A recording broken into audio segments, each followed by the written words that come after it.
Think about it. Two people can face the exact same situation, same pressure, same uncertainty, same setbacks, and one rises while the other breaks. Why? It's not intelligence. It's not resources. It's not even experience. It's emotional mastery. Because history has already shown us something powerful.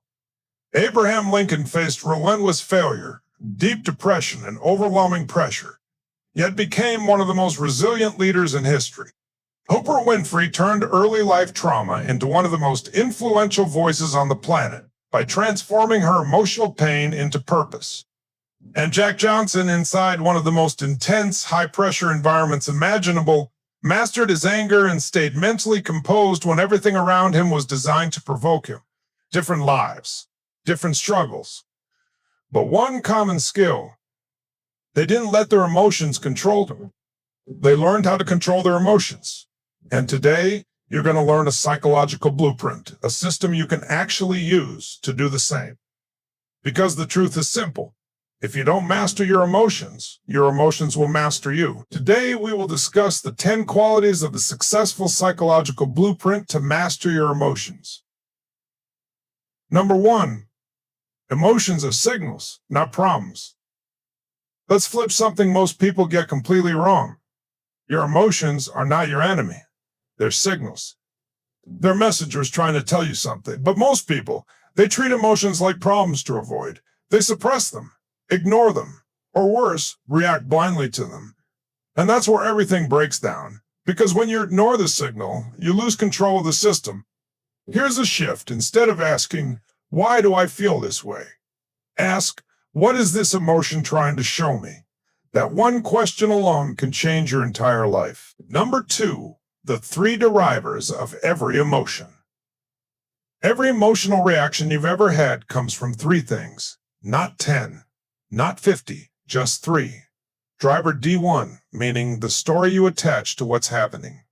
Driver 2, focus what you choose to pay attention to. Driver C, stay your physical and mental condition at that moment. Let's make this real. You get a message that says, we need to talk.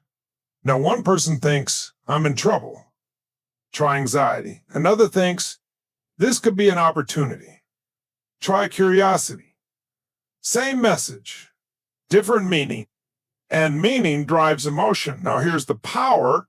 Change your meaning, focus, or state, and your emotion shifts instantly. You don't need to wait. You don't need permission. You just need awareness. Number 3, the emotional trigger loop. Most people don't realize this, but they're running emotional patterns on repeat. It's a loop. Here's how it works. First comes trigger, then interpretation, then reaction, and at the end, reinforcement. Something happens. You interpret it automatically. You react emotionally. And then that reaction reinforces the same pattern for next time. That's how habits are formed. That's how emotional patterns get locked in. But here's the breakthrough. You can interrupt the loop right in the middle of it. The moment you feel triggered, do this. Name the emotion. And then ask, is this the only way to respond? That pause, that tiny gap, that's where your power lives. Number 4, control your body, control your mind. Here's something most people overlook. Your body influences your emotions faster than your thoughts ever will. You don't need to think your way into a better emotional state. You can move your way into it. Right now, try this. Sit up straighter. Take a deep breath. Lift your chest slightly. Relax your face. Feel that? That shift is real. Because your physiology sends signals to your brain, and your brain responds. So if you're stressed, move. If you're stuck, change your posture. If you're overwhelmed, control your breathing. Your body is the fastest lever you have to change how you feel. Use it. Number 5, rewrite the meaning. Now let's go deeper. The most powerful emotional skill you can develop is this: reframing meaning. Because meaning is not fixed, it's flexible. You decide what things mean. Failure could mean I'm not good enough, or it can mean I'm learning faster than others. Pressure can mean this is too much, or this is proof I'm growing. Same situation, different meaning, different life. Here's a tool you can use immediately. Ask yourself, what's another way to see this? Then ask it again and again until you find a meaning that empowers you instead of weakening you. Number 6, emotional conditioning. You don't become emotionally strong by accident. You train it. Just like your body. Think about it. You wouldn't go to the gym once and expect lifelong strength. So why do people expect emotional control without practice? Here's the truth. You don't rise to your goals. You fall to your conditioning. So build it daily. 3 simple practices. Gratitude activation. Train your brain to notice what's working. Mental rehearsal. Visualize yourself handling challenges calmly. Intentional focus. Choose where your attention goes. Don't let it drift. Do this consistently, and your emotional baseline changes. Number 7, identity shapes emotion. Now we're stepping into one of the most powerful shifts you can make, because this is where emotional control stops being temporary and starts becoming who you are. Your emotions don't just come from situations. They come from your identity, from the story you've accepted about yourself. Think about it. If you believe, I'm someone who gets anxious easily, what happens the moment pressure shows up? Your brain looks for evidence to prove that identity right. Your body follows. Your emotions align. And suddenly, you're not just feeling anxiety, you're reinforcing it. But here's the truth most people never realize. Identity is not fixed, it's built. And if it's built, it can be rebuilt. Right now, whether you realize it or not, you've been practicing certain emotional identities for years. Maybe it's, I get overwhelmed. I have a short temper. I overthink everything. I struggle to stay calm. And the more you repeat these internally, the more automatic they become. So if you want to change your emotions permanently, you don't start with the emotion. You start with the identity behind it. Here's how you do it. You make a decision, a clear, intentional shift. This is who I am now, not someday, not eventually, now. Instead of saying, I'm trying to manage stress, you say, I'm someone who stays grounded under pressure. Instead of, I'm working on controlling my reactions, you say, I'm someone who responds with control. And here's the key. Don't wait to feel it first. Act like it first. Because identity is shaped through action, not just belief. The moment you feel triggered, that's your opportunity, not to fall back into the old pattern, but to step into the new identity. Ask yourself, how would the version of me who is in control respond right now? Then do that, even if it feels unnatural, even if it feels forced, because every time you act in alignment with that new identity, you cast a vote for it, and those votes add up, one moment at a time. At first, it takes effort. You have to remind yourself. You have to catch yourself. You have to choose differently. But over time, something shifts. The new response becomes easier. The old reaction becomes weaker. And eventually, what once felt like effort becomes automatic. This is how real transformation happens.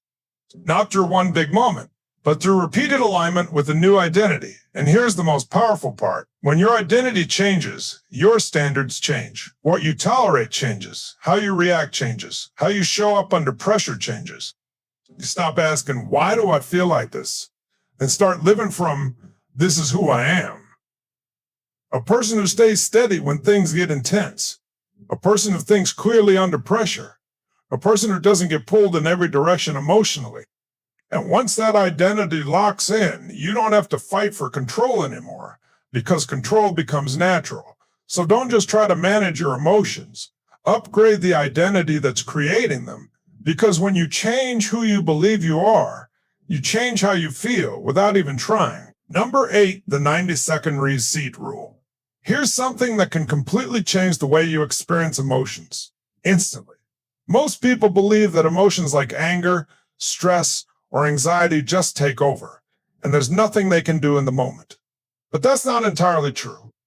Because emotions have a natural lifespan. If you don't interfere with them, if you don't feed them, they rise and then they fall. And for many emotional reactions, that peak lasts about 90 seconds. Not forever, not hours, just 90 seconds. So why do emotions feel like they last so much longer? Because we keep them alive. We replay the situation in our head. We add more meaning to it. We imagine worst case scenarios. We build a story and then keep building it. And that story, that's what fuels the emotion again and again. So it's not the original trigger that keeps you stuck. It's the mental loop you attach to it. Here's how you break that loop. The next time you feel a strong emotion rising, anger, frustration, anxiety, do this stop.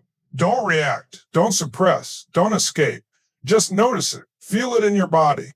Where is it? Your chest, your stomach, your shoulders.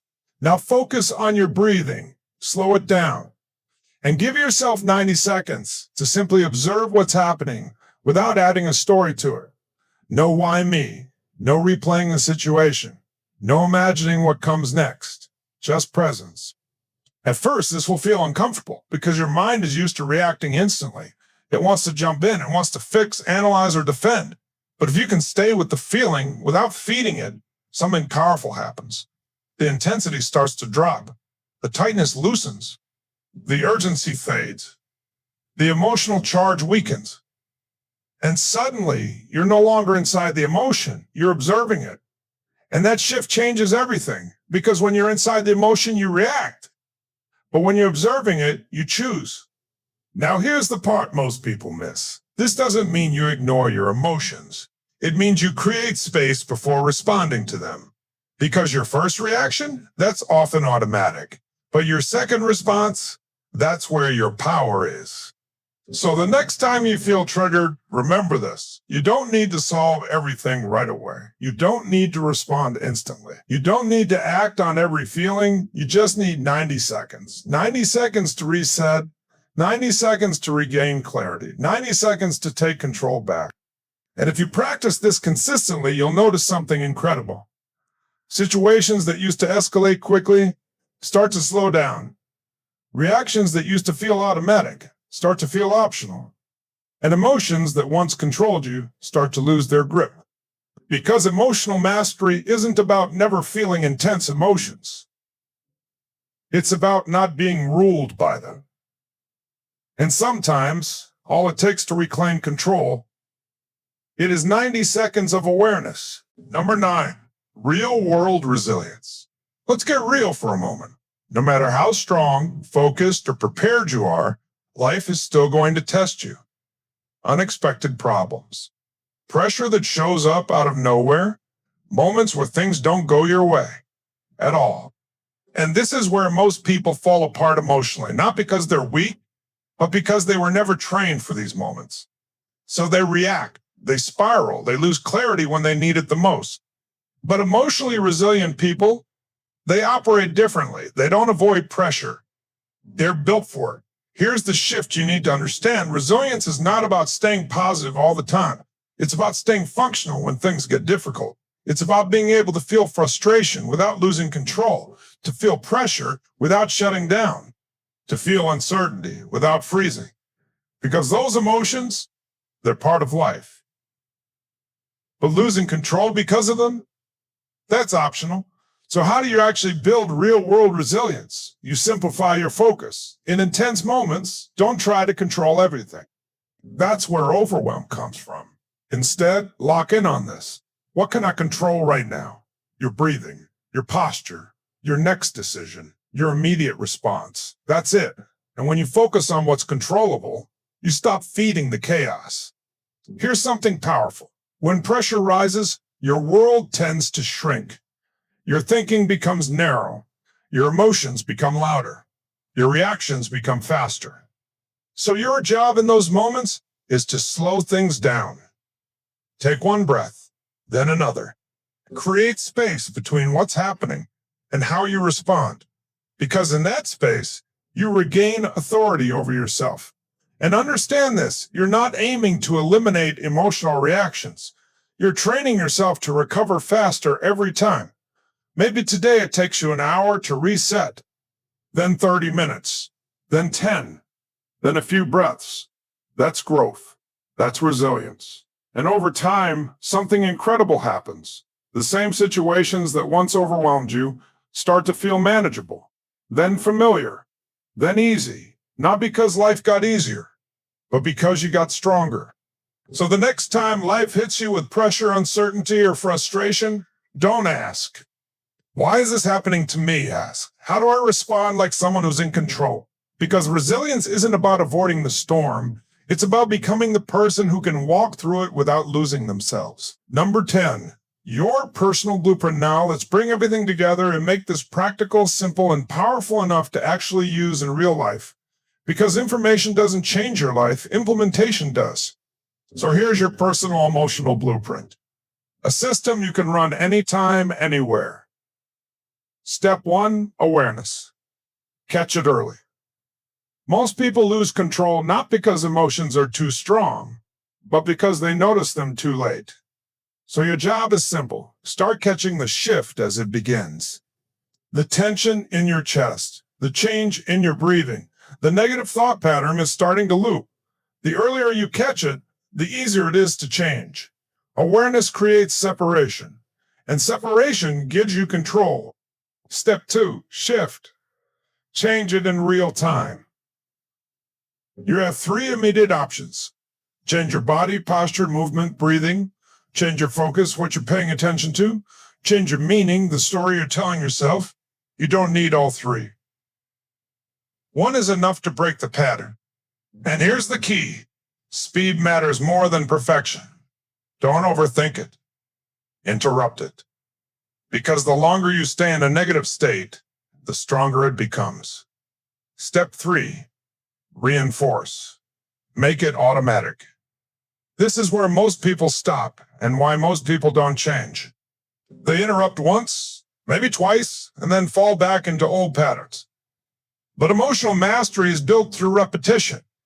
Every time you shift your state, instead of reacting, you're rewiring your brain. Every time you choose a better meaning, you're strengthening a new emotional pattern. So don't aim for perfection, aim for consistency, because eventually what feels forced today becomes natural tomorrow. And here's the real power of this blueprint. At first, it feels like an effort. Then it becomes a habit. And eventually, it becomes who you are. A person who doesn't get easily triggered. A person who stays grounded under pressure. A person who responds rather than reacts. And once you reach that point, you're not just managing emotions anymore, you're leading them. The power shift. Here's the truth most people never realize. You are not your emotions.